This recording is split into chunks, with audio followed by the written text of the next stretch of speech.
नमस्कार, आप देख रहे हैं भारत एक्सप्रेस और मैं हूं आपके साथ आकांक्षा चौहान। चंद्रयान 3 ने चांद के दक्षिणी ध्रुव इलाके में 23 अगस्त 2023 को लैंडिंग की थी। आज उसने चंद्रमा पर एक हफ्ते से ज्यादा का समय बिता लिया है। इस दौरान विक्रम लैंडर और प्रज्ञान रोवर ने कई शानदार खोज की, कई नई बातें बताई। इन चीजों से भविष्य में इंसानी बस्ती बसाने में आखिर क्या मदद मिलेगी, ये आपको बताएंगे। देखिए, अभी लैंडर और रोवर दोनों में लगे यंत्र अपना अपना काम कर रहे हैं, नए नए डेटा जारी कर रहे हैं। आइए जानते हैं कि सबसे शानदार खोज कौन कौन सी है। ऑक्सीजन मिला। प्रज्ञान रोवर ने 29 अगस्त 2023 की रात को यह खुलासा किया कि चांद के दक्षिणी ध्रुव के इलाके में ऑक्सीजन है। यह काम उसमें लगे लिब्स पेलोड यानी यंत्र लेजर इंड्यूस्ड ब्रेकडाउन स्पेक्ट्रोस्कोपी ने किया है। इस यंत्र को सिर्फ चांद की सतह पर मौजूद खनिजों और रसायनों की खोज और पुष्टि के लिए ही भेजा गया। देखिए कैसे पता लगा, ये भी आपको बताएंगे। लिब्स चांद की सतह पर तीव्र लेजर किरणें फेंककर प्लाज्मा का एनालिसिस करता है। ये लेजर किरणें बेहद अधिक तीव्रता के साथ पत्थर या मिट्टी पर गिरती हैं। इससे वहां पर बेहद गर्म प्लाज्मा पैदा होता है, ठीक वैसा ही जैसा सूरज की तरफ से आता है। प्लाज्मा से निकलने वाली रोशनी ये बताती है कि सतह पर किस तरह के खनिज या रसायनों की मौजूदगी है। ऑक्सीजन मिल गया है, हाइड्रोजन की खोज जारी है। ये दोनों मिलकर पानी बना सकते हैं, यानी चांद पर इंसानों की बस्ती बसाने के लिए इन दोनों की जरूरत पड़ेगी। ये ही चांद पर जीवन स्थापित करेंगे। विक्रम लैंडर में लगे खास थर्मोमीटर ने बताया था कि चांद की सतह के ऊपर और सतह से 10 सेंटीमीटर नीचे यानी करीब 4 इंच नीचे तक के तापमान में बड़ा अंतर है। लैंडर में लगे चास्टे पेलोड ने यह काम किया था। चास्टे ने चांद की ऊपरी सतह पर तापमान 50 से 60 डिग्री सेल्सियस के बीच दिखाया था। वहीं 4 इंच जमीन के नीचे पारा -10 डिग्री सेल्सियस पर था। चांद के दक्षिणी ध्रुव इलाके में इंसानी बस्ती कहां बसानी है, कैसे बसानी है, ताकि तापमान के बदलाव को इंसानों के लायक रखा जा सके, यही बड़ा सवाल है। देखिए, इसमें मदद मिलेगी। ऐसी जगह ह्यूमन कॉलोनी नहीं बनाई जाएगी जहां पर तापमान भयानक बदलाव करता हो। अगर बनानी हुई तो इससे बचने का उपाय खोजा जाएगा। अगर इंसान चांद पर रसायनों और खनिजों को मनमाफिक बदलने के यंत्र ले जाए तो वहां बहुत सारी चीजें चांद पर बना सकते हैं। उनका वहीं इंसानी बस्ती बसाने में मदद ले सकते हैं। आइए जानते हैं कैसे और किस तरह से। सबसे पहले सल्फर। चांद की सतह पर सल्फर मिलने की पुष्टि हुई है। ये एक हल्के पीले रंग का रसायन है जो इलेक्ट्रिसिटी का कमजोर कंडक्टर है। पानी में घुलता नहीं।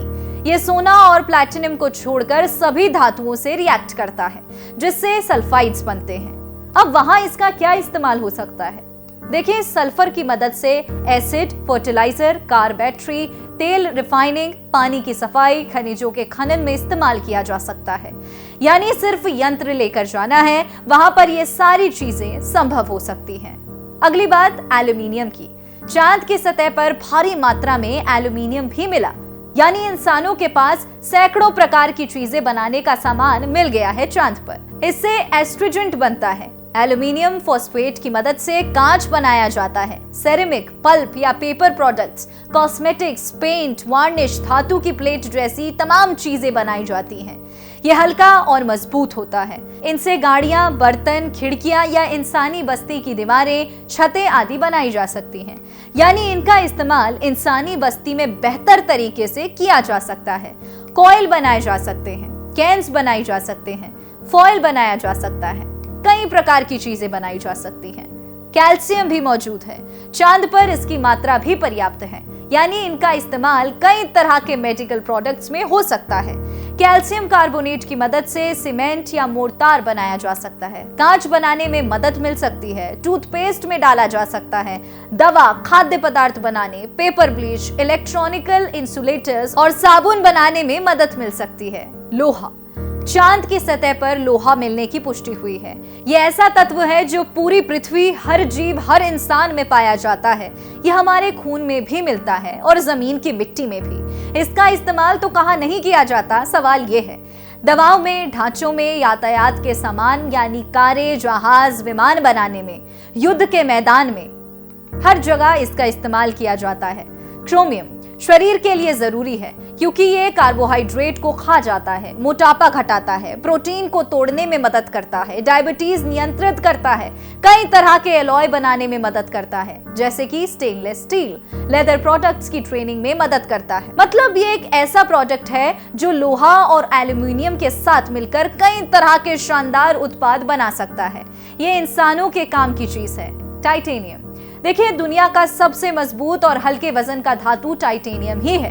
ये भी चांद पर मिला है। इसका इस्तेमाल एयरक्राफ्ट, हेलीकॉप्टर बनाने में जाहिर तौर पर किया जाता है। इसे बुलेट प्रूफ जैकेट और आर्मर प्लेटिंग में इस्तेमाल करते हैं। नौसैनिक जहाजों को बनाने के लिए इसका उपयोग होता है, यानी एरोस्पेस, मेडिकल, केमिकल, मिलिट्री और खेल के सामान बनाने में इसका पूरी दुनिया में इस्तेमाल होता है। अब बात करेंगे मैग्नीज की। ये भी चांद पर मिला है। इसका इस्तेमाल औद्योगिक और बायोटेक्नोलॉजी में होता है। ये कोशिकाओं को डैमेज होने से बचाता है, ऊर्जा पैदा करने में मदद करता है, हड्डियां मजबूत करता है, इम्यूनिटी बढ़ाता है, कांच बनाने में, पिगमेंट्स बनाने में और बैटरी बनाने में इसका खासा इस्तेमाल होता है। स्टील को डीऑक्सीडाइज करने और एल्यूमिनियम को मजबूत बनाने में भी मदद करता है। देखिए, फर्टिलाइजर बनाने, जानवरों को खाना, पानी का ट्रीटमेंट करने वाला रसायन, इन सब में ये मदद करता है। सिलिकॉन। चांद पर मिले इस पदार्थ का इस्तेमाल धरती पर कई तरह से किया जाता है। कंस्ट्रक्शन इंडस्ट्री में सीमेंट और बिल्डिंग मोर्टार बनाने में, सेरेमिक बनाने में, बॉडी इम्प्लांट्स बनाने में जैसे breast implants, contact lens, alloy बनाने में, इलेक्ट्रॉनिकल स्टील बनाने में, ऑटोमोबाइल इंडस्ट्री के लिए, सिल्यूमेन बनाने के लिए, सेमीकंडक्टर्स आदि, इन सभी में इसका इस्तेमाल किया जाता है। देखिए, कुल मिलाकर कहानी ये है कि चांद पर जितनी भी चीजें मिली हैं, ये चंद्रयान 3 खोज रहा है। वो इंसानों को चांद पर बसाने के लिए काफी है, लेकिन उससे पहले हमें वहां रहने के लिए सबसे ज्यादा 2 चीजों की जरूरत है, ऑक्सीजन युक्त हवा और पानी। वहां के वायुमंडल में ये पैदा तो नहीं होंगे, हमें बनाना होगा। ऐसी तमाम जानकारी के लिए आप देखते रहिए भारत एक्सप्रेस। नमस्कार।